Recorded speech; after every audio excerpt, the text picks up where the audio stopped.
В этой колонии отбывают срок те, кто совершил тяжкие преступления – убийства, разбои, сбыт наркотиков. Компанию им составляют и граждане, совершившие преступления средней тяжести, имеющие несколько судимостей.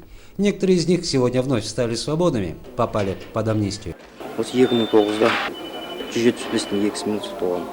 Был осужден в 2009 году за совершение кражи. Это была моя вторая охотка. Когда я узнал об амнистии, сразу же написал заявление. Суд освободил меня.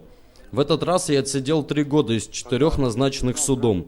На свободе меня ждут жена и дочь. Выйду, буду работать, постараюсь не переступать закон.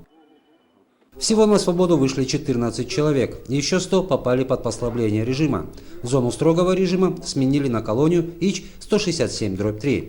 А тем, кто попал под амнистию, на свободе помогут с трудоустройством. И под эту амнистию подпадает в нашем учреждении 14 человек. Они сегодня покидают территорию нашей зоны. После освобождения они будут приняты на профилактический учет, в дальнейшем будут трудоустроены. По данным Департамента уголовно-исполнительной системы, никто из граждан, подпавших под амнистию, пока еще не совершил преступления. Ринат Хамидуллин, Николай Иванов, Кирилл Мочалин. Информационная служба телекомпании ОТРАР.